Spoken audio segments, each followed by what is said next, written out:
Hoy comenzaré una nueva serie de estudios bíblicos sobre la segunda venida del Señor Jesucristo. No sé de usted, pero yo por lo menos anhelo el regreso del Señor, si no he sido llamado antes a su presencia. Y qué día extraordinariamente glorioso será cuando Jesús regrese. Estamos en un sendero de colisión con el destino que no podemos ni debemos ignorarlo. Las señales de los tiempos están alrededor nuestro. El susurro sobre su venida crece cada día, y pronto escucharemos el atronador aviso de que ¡el novio viene! ¡El novio viene! Una de las verdades más benditas que yo conozco es que Jesús puede venir en cualquier momento. La última oración que encontramos en la Biblia está en Apocalipsis 22:20. Sí, ven, Señor Jesús. Primera Tesalonicenses 1, los versos 9 y 10. Porque ellos mismos cuentan de nosotros la manera en que nos recibisteis y cómo os convertisteis de los ídolos a Dios para servir al Dios vivo y verdadero y esperar de los cielos a su Hijo. Una de las más hermosas y significativas frases en la Biblia es lo que dice el verso 10, y esperar de los cielos a su Hijo, al cual resucitó de los muertos, a Jesús, quien nos libra de la ira venidera. Déjeme decir algo acerca de la última parte de este versículo. ¿Qué es lo que vemos aquí? La terrible realidad de la ira que vendrá. Esa ira divina que está como una espada de Damocles sobre todos los seres humanos. La pendiente ira de Dios. Note que no es solo que Jesús viene, sino que la ira de Dios también viene. ¿Qué es eso? ¿A qué hace referencia? Hace referencia a la gran tribulación. Si usted piensa que hoy en día estamos teniendo increíbles problemas y dificultades, la ira de Dios, la gran tribulación, hará que estos días que estamos viviendo en la actualidad parezcan como paseo de verano en la playa. La ira de Dios, la gran tribulación, será un tiempo infernal en la tierra, será un tiempo de indescriptible sufrimiento. El profeta Daniel advirtió sobre este tiempo. Anota al margen Daniel 12:1. Y será tiempo de angustia, cual nunca fue desde que hubo gente hasta entonces. Será un tiempo de sufrimiento sin paralelo en la historia. Y el Señor Jesús también advirtió sobre esto. Busque Mateo 24, desde el verso 21. Porque habrá entonces gran tribulación, cual no ha habido desde el principio del mundo hasta ahora, ni la habrá. No estamos hablando de una tribulación normal, no estamos hablando de los tiempos oscuros y terribles que los creyentes han conocido y vivido a través de los siglos. Estamos hablando de un tiempo sin precedentes. Daniel habla de tiempos problemáticos. Jesús habló de la gran tribulación, y Pablo lo identifica como la ira que vendrá. En el capítulo 6 de Apocalipsis se describe la ira que vendrá. Veamos desde el verso 15. Y los reyes de la tierra y los grandes, los ricos, los capitanes, los todopoderosos y todo siervo y libre, se escondieron en las cuevas y entre las peñas de los montes, y decían a los montes y a las peñas, «Caed sobre nosotros, y escondednos del rostro de aquel que está sentado sobre el trono, y de la ira del Cordero».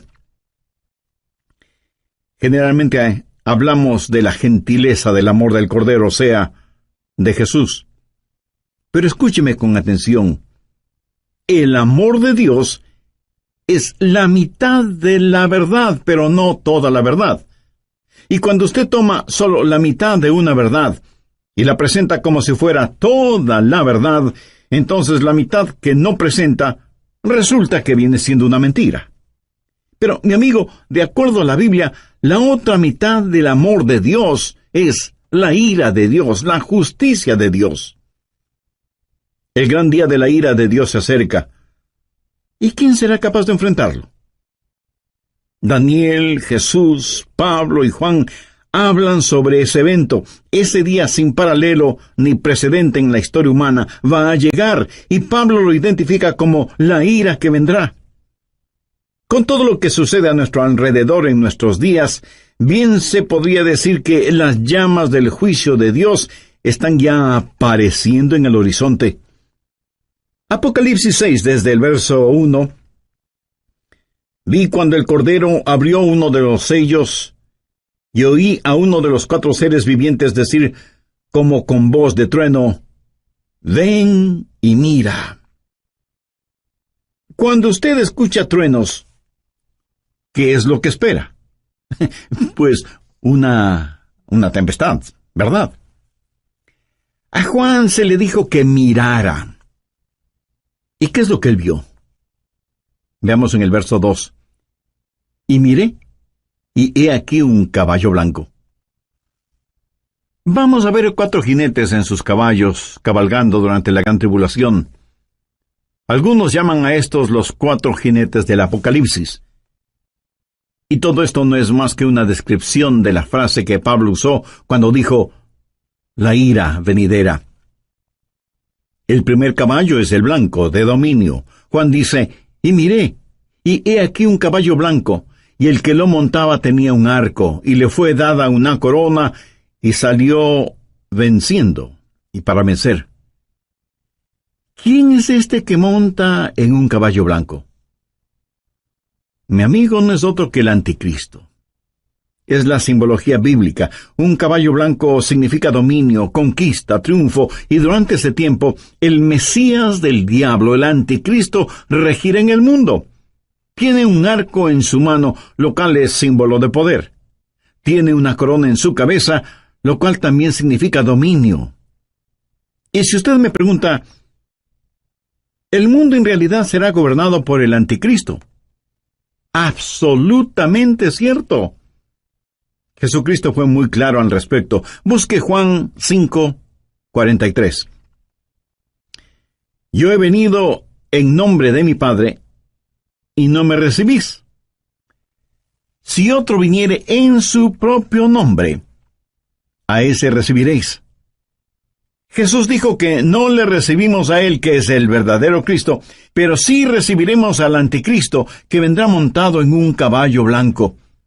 De paso, quiero compartir con usted lo que leí en un periódico y que tiene que ver con un nuevo símbolo propuesto para las Naciones Unidas. ¿Sabe cuál es ese nuevo símbolo? Un caballo blanco. El artículo dice que el caballo blanco es símbolo de paz, y cito textualmente parte de lo que dice el periódico. La paloma, como símbolo de paz y fraternidad entre las naciones, enfrenta a un competidor, un caballo blanco. El diseño del caballo blanco fue donado con el propósito de unir pacíficamente los 5 continentes, simbolizado a través de la fortaleza del caballo que asegura libertad y unidad. En la cabeza del caballo habrá 5 cintas de diferentes colores que representan los 5 continentes: Europa, Asia, África, América y Australia. Así que se está impulsando un nuevo símbolo de paz, un caballo blanco, para que unifique al mundo. Y Daniel, haciendo referencia al anticristo, dice que por medio de la paz destruirá muchos. Segundo, el caballo rojo de la destrucción. Apocalipsis 6:4. Y salió otro caballo, bermejo, y al que lo montaba le fue dado poder de quitar de la tierra la paz, y que se matasen unos a otros, y se le dio una gran espada. El caballo rojo de la destrucción, rojo como el color de la sangre. Y cuando este inspirado anticristo cabalga para conquistar, en su diabólico cerebro no habrá más que esa idea, conquistar, y habrá guerra y terror y destrucción, y la sangre roja lo manchará absolutamente todo. ¿Alguna vez usted ha pensado en nuestro mundo presente, armado hasta los dientes, con toda clase de armas de destrucción? El Medio Oriente es un verdadero polvorín. Y en realidad nadie sabe qué naciones tienen armas biológicas o capacidad nuclear, o termonuclear. Un gran general norteamericano dijo: «Sabemos mucho más acerca de la guerra que de la paz. Sabemos más acerca de quitar la vida que acerca de vivir en este siglo que se pregona es el siglo del progreso. El conocimiento científico ha sobrepasado los límites de control. Tenemos muchos hombres de ciencia, pero en verdad muy pocos hombres de Dios.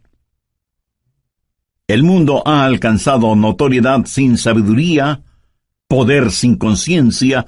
Somos un mundo de gigantes nucleares, pero criaturas sin ética. Todo lo que sucede en el mundo está llegando a su clímax. Y la Biblia lo identifica como el gran día de la ira de Dios.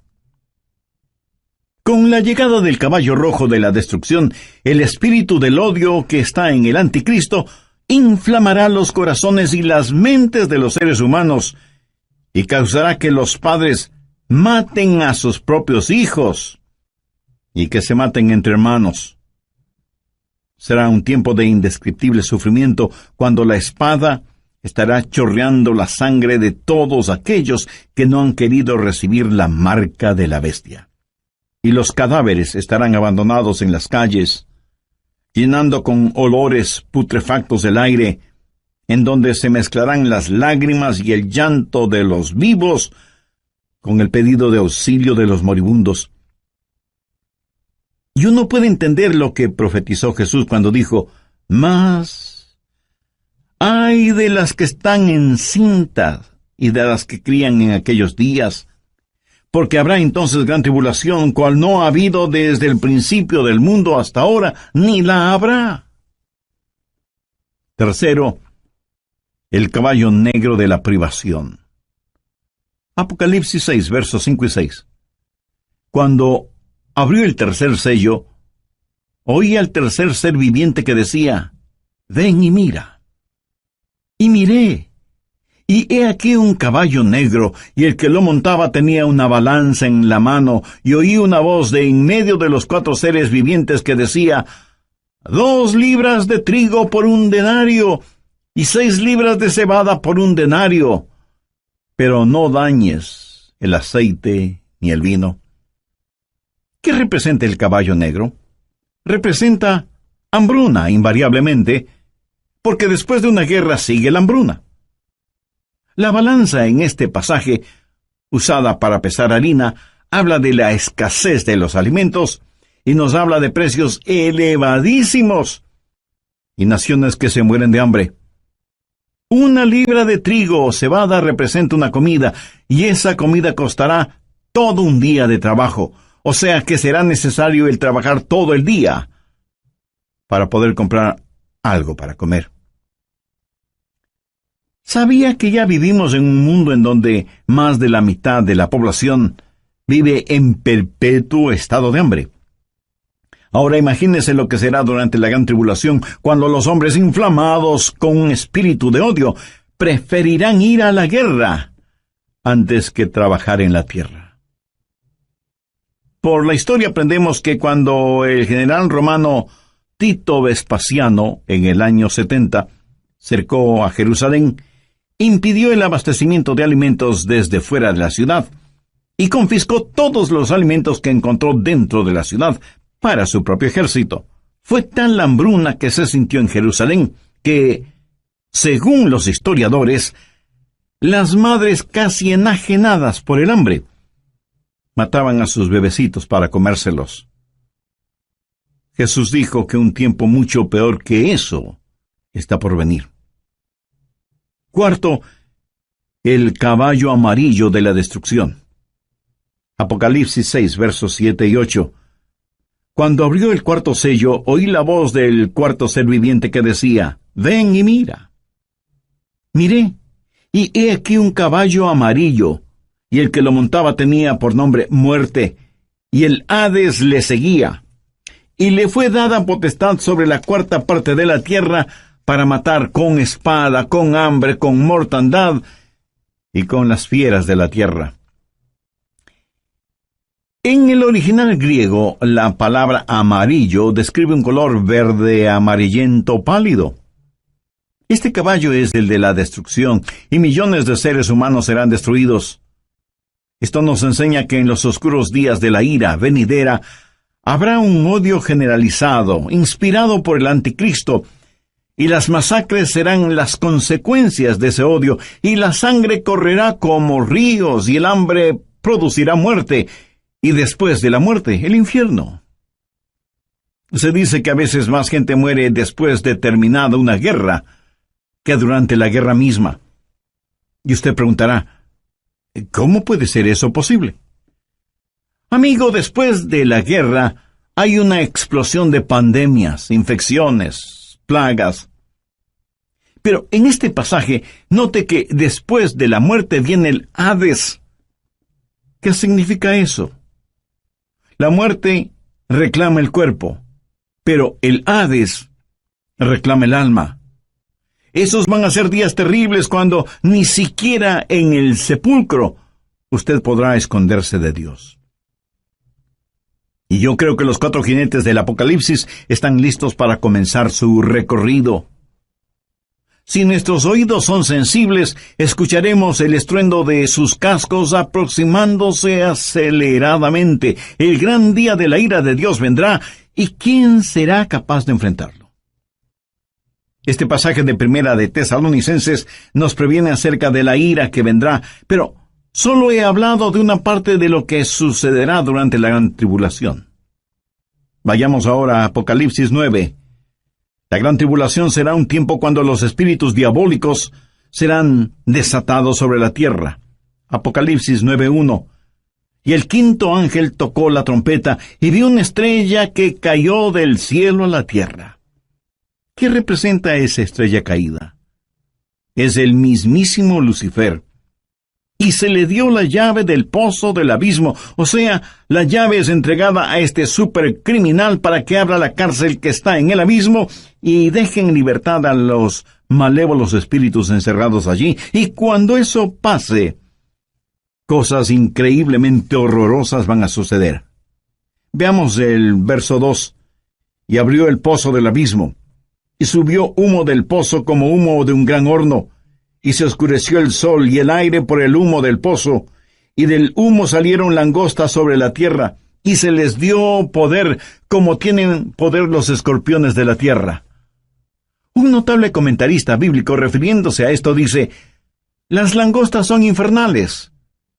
Por eso vienen desde el fondo del abismo. Bueno, aquí no está hablando de langostas comunes. Estas son un emblema, un simbolismo de espíritus diabólicos. Son espíritus infernales e insaciables. Este no es un panorama muy halagador que digamos, ¿no le parece? Y menos para quienes no son salvos todavía.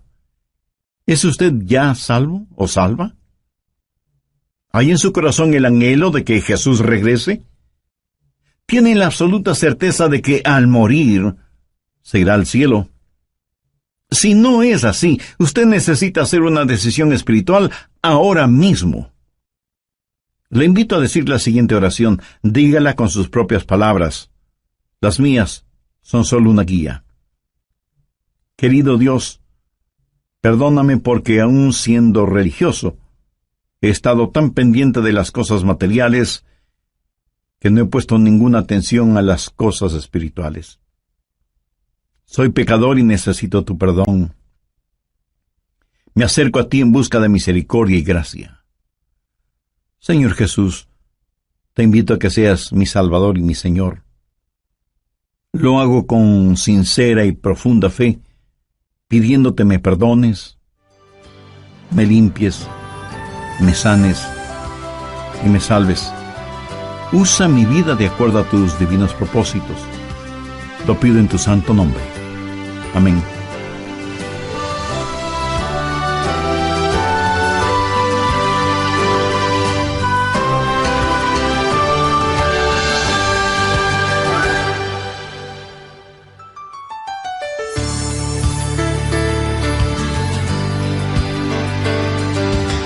Como siempre, hacemos llegar a todos ustedes nuestro cordial saludo de bienvenida al programa El Amor que Vale. El doctor Adrian Rogers presenta la serie Nuestro Rey Viene Pronto. Antes de que un reino declare guerra a otro reino, ¿qué es lo que hace primero? Llama a sus propios ciudadanos a que salgan de ese reino antes de declarar la guerra. Antes de que Dios hiciera llover fuego y azufre sobre Sodoma, el ángel le dijo a Lot: no puedo hacerlo hasta que tú salgas de aquí. Lot y su familia fueron sacados de la ciudad antes de que la ira de Dios se hiciera una realidad. Dios los salvó, sacándoles de la ciudad. Antes de que Dios enviara el diluvio en tiempos de Noé, ¿qué es lo que hizo? Arrebató a Enoc antes del diluvio para que fuera como un retrato, una ilustración de que antes de que Dios derrame su ira, Dios salva a los suyos. Dios puso a Noé en el arca como una ilustración de lo que la nación judía experimentaría y saldría del fuego de la tribulación como una nación nacida en un día. Esperamos que Jesús regrese en cualquier momento. ¿Qué está haciendo para prepararse para el retorno de Jesús? ¿Podemos saber cuándo regresa Él? ¿Qué podemos esperar que suceda en la gran tribulación? Escuche al doctor Adrian Rogers, en la voz del pastor Lenín de Llanón, dar respuesta a estas preguntas en su estudio bíblico, Preparándose para el Rapto. Tenga la bondad de buscar en la Biblia Apocalipsis 9, en versículo 4. Y se les mandó que no dañasen a la hierba de la tierra, ni a cosa verde alguna, ni a ningún árbol, sino solamente a los hombres que no tuviesen el sello de Dios en sus frentes. En el oriente, enormes enjambres de langostas aparecen en cierta época del año y devoran todo cuanto encuentran a su paso, incluyendo la vegetación. Pero las langostas de este versículo son diferentes. No dañarían ni una sola hoja de la vegetación, pero sí dañarían a los hombres y serían insaciables. Pero no solo son insaciables, sino que también son intolerables. Veamos los versos 5 y 6. Y les fue dado no que los matasen, sino que los atormentasen 5 meses, y su tormento era como un tormento de escorpión cuando hiere al hombre. ¿Ha sido usted alguna vez picado o mordido por un escorpión? Bueno, yo sí. Y eso es algo que de ninguna manera es agradable en recordarlo. Pero estos tal vez billones de langostas bíblicas salidas del abismo infernal tendrán el poder de ocasionar intolerables y terribles dolores. ¿Cuán terrible es ese dolor? La respuesta está en el verso 6. Y en aquel día los hombres buscarán la muerte, pero no la hallarán, y ansiarán morir, pero la muerte huirá de ellos. Los hombres con ansiedad buscarán la muerte, porque la muerte será una bienvenida liberación al tormento ocasionado por estos espíritus diabólicos que estarán en total libertad sobre la tierra. No solo serán espíritus intolerables, sino que además serán espíritus irresistibles. Verso 7. Y el aspecto de las langostas era semejante a caballos preparados para la guerra. Como un ejército bien entrenado, avanzan, marchan, y nadie les puede detener, nadie puede estorbar el vertiginoso marchar de estas fuerzas diabólicas salidas del fondo del abismo de la maldad. Son irresistibles y al parecer invencibles. Apocalipsis 9:7. Y el aspecto de las langostas era semejante a caballos preparados para la guerra. En las cabezas tenían como coronas de oro. ¿Qué significa esto? Significa que a Satanás se le ha dado dominio y está temporalmente en el trono. Es el milenio del diablo. El infierno está de fiesta. Son irresistibles, invencibles e inteligentes. Mire lo que dice la parte final del verso 7. Sus caras eran como caras humanas. En la tipología bíblica, el rostro de un hombre siempre habla de inteligencia. Pero siempre ha sido la sabiduría humana la que ridiculiza la verdad de Dios. El interés de Satanás siempre ha sido el controlar la mente del hombre, no tanto su corazón y conciencia. Los espíritus diabólicos implantan en nuestras mentes ideas de cómo debemos aprender acerca de las estratagemas seductoras de Satanás, pero son estratagemas insidiosas. Verso 8. Tenían cabello como cabello de mujer, sus dientes eran como de león. Mi amigo, estas no son langostas ordinarias.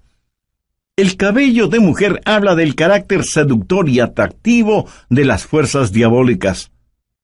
La Biblia nos advierte acerca de los espíritus seductores, y el diablo seducirá a millones con encantos femeninos, pero debemos mirar más allá de todo lo que ofrece como atractivos este ángel de luz, porque él es en verdad un león rugiente. La Biblia dice, sus dientes eran como de león, para devorar y destruir a quienes caen en sus garras, insidioso y engañador, con pelo como de mujer, pero con colmillos de león. Los espíritus diabólicos son además insensibles. Veamos el verso 9. Tenían coraza como corazas de hierro. ¿Qué significa esto?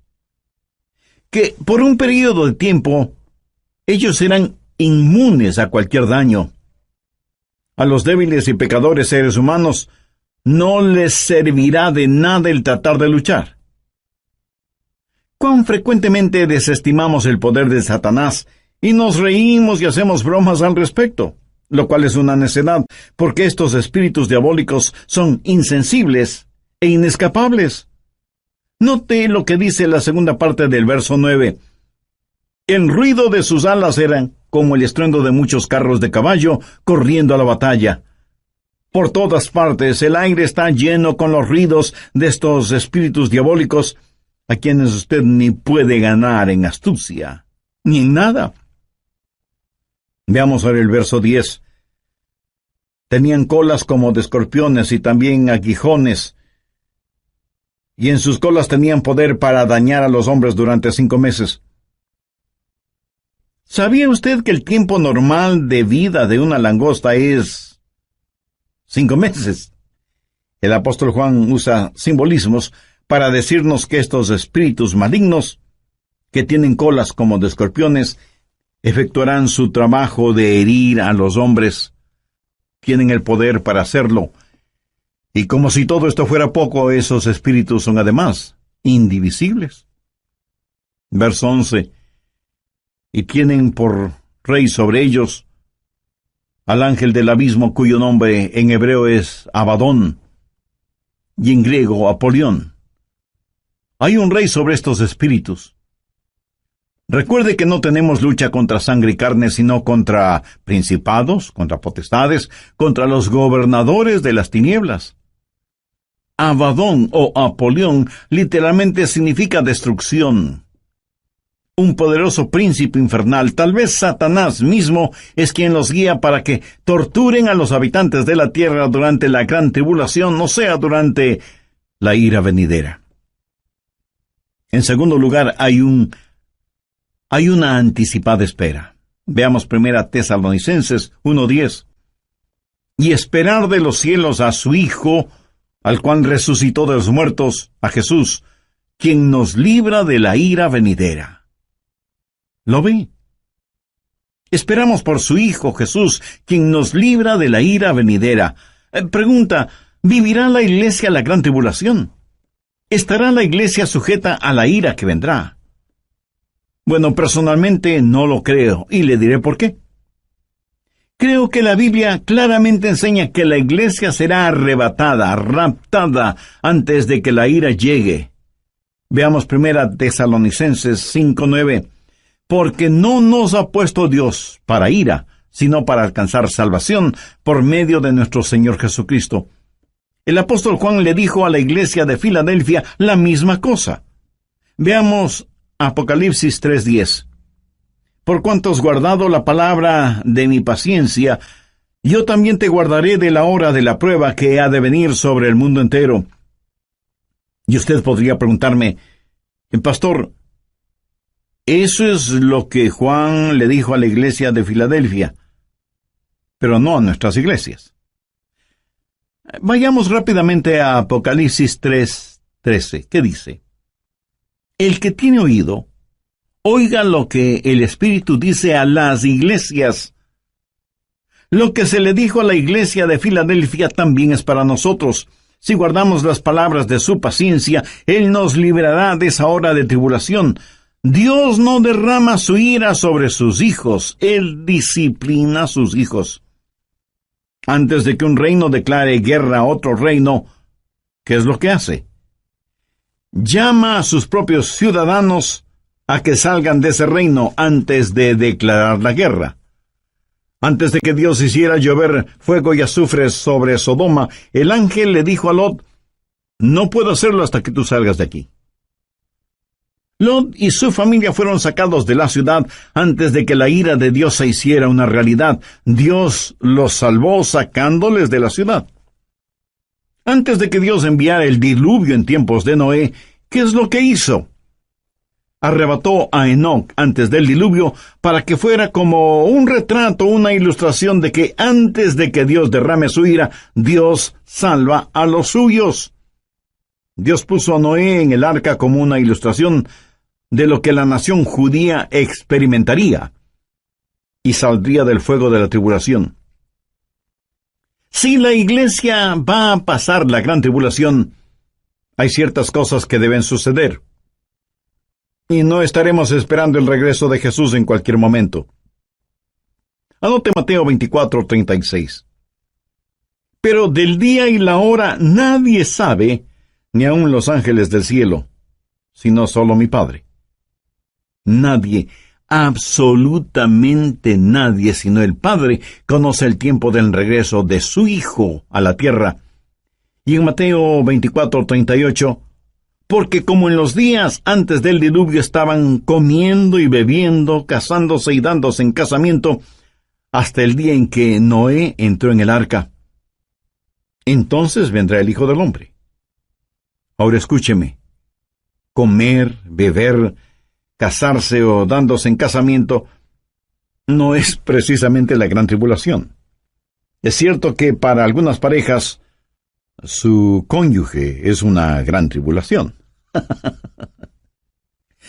¿Qué es lo que dice Mateo 24:42? Velad pues porque no sabéis a qué hora ha de venir vuestro Señor. Y en el verso 44 leemos, por lo tanto, también vosotros estad preparados porque el Hijo del Hombre vendrá a la hora que no pensáis. Si la iglesia va a pasar por la gran tribulación, puedo simplemente comenzar a marcar los días. La tribulación durará 7 años.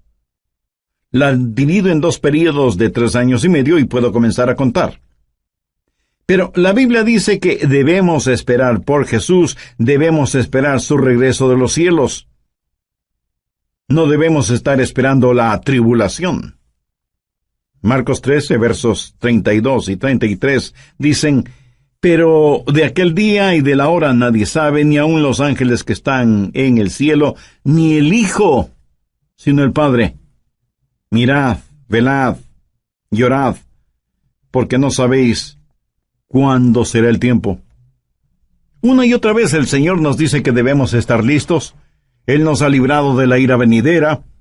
Si la iglesia va a pasar por la gran tribulación, entonces, en vez de estar mirando hacia arriba, debemos estar mirando alrededor, esperando no a Cristo, sino al anticristo. No habrá la esperanza bendita, y la muerte sería mucho mejor que pasar por la tribulación para llegar al reino.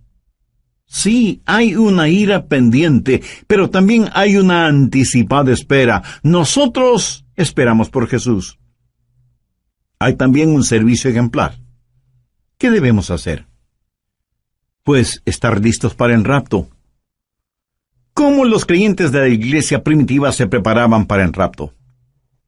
Veamos 1 Tesalonicenses 1:9. porque ellos mismos cuentan de nosotros la manera en que nos recibisteis y cómo os convertisteis de los ídolos a Dios para servir al Dios vivo y verdadero y esperar de los cielos a su Hijo, al cual resucitó de los muertos, a Jesús, quien nos libra de la ira venidera. En primer lugar, si usted quiere estar listo para el rapto, necesita convertirse de sus ídolos a Dios. Y alguien dirá, nosotros no tenemos ídolos. Oh, sí que los tenemos. Ídolos viejos con nombres nuevos. En vez del dios Mamón, que representa avaricia, ahora es el dios ambición. En vez del dios Baco, que era el dios del desenfreno y la borrachera, ahora le llaman el dios de la hora feliz. En vez de la diosa Afrodita, que era la diosa de la lujuria sexual, ahora la llaman la revolución sexual. Son los mismos dioses y diosas, ídolos de antaño, con atractivos y políticamente correctos nombres. Hoy en día, en vez de Marte, que era el dios de la guerra, ahora se lo identifica como indignación justa. Y sin embargo tenemos en nuestras modernas ciudades más problemas, crímenes y odios como nunca antes. Viejos ídolos con nuevos nombres. ¿Y qué es un ídolo? Un ídolo es cualquier persona o cosa que usted ame más que a Dios. Es cualquier cosa en la cual usted confía más que en Dios. Es cualquier cosa a la que sirve más que a Dios. O cualquier cosa a la que usted tema más que a Dios. Cualquier persona o cosa que le desvíe de Dios es un ídolo. En Mateo 6:33 leemos, mas buscad primeramente el reino de Dios y su justicia, y todas estas cosas os serán añadidas. Usted debe volverse de sus ídolos a Dios. Usted no puede tener a Cristo y al mundo al mismo tiempo. Tiene que arrepentirse. Esa es la primera cosa para estar listo o lista para el rapto. ¿Se ha vuelto usted hacia el Dios vivo y verdadero? ¿Se ha olvidado o dejado de sus viejos caminos? ¿Le ha entregado su corazón a Jesús, que es el Dios vivo y verdadero? En segundo lugar, hay que servir al Dios vivo y verdadero. Algunos de ustedes me dirán, Pastor Adrián, yo creo las cosas que usted predica sobre profecía. Bueno, muchas gracias. Ahora permítame decir, con toda la unción, función y emoción de mi alma, si usted cree en lo que estoy predicando hoy, usted debe empezar a servir a Jesús. Por favor, saque su cabeza de las nubes proféticas y ponga sus pies en la tierra y comience a ganar almas. La verdadera prueba no es si usted cree o no lo que estoy enseñando, sino lo que usted va a hacer para prevenir a los hombres de la ira que vendrá. Y debemos trabajar hasta cuando Jesús regrese y luego nos juntaremos en nuestro hogar celestial. Tercero, hay que esperar el regreso de Jesús. Esos creyentes esperaban por Jesús, no como un último recurso o como una escalera de incendios, sino que estaban diciendo, ven pronto, Señor Jesús. Estaban esperando su regreso, ansiaban su venida, vivían con esa expectativa, oraban por su venida y muchos literalmente murieron diciendo, ven, Señor Jesús. Como ilustración le contaré que una joven mujer estaba en la estación del tren esperando a su novio, que venía para casarse, y ella estaba ahí, esperando con ansiedad el tren. El anciano jefe de la estación también estaba allí, con sus horarios de llegadas y salidas de trenes. Él sabía que un tren estaba por llegar, pero no lo esperaba con la misma ansiedad con que esa novia esperaba la llegada del tren en donde venía su novio. Nosotros debemos tener el espíritu no del jefe de la estación, sino de esa novia. La Biblia dice, y esperar de los cielos a su Hijo, al cual resucitó de los muertos, a Jesús, quien nos libra de la ira venidera. Me pregunto cuántos de quienes me escuchan en este momento conocen en forma personal al Señor Jesucristo.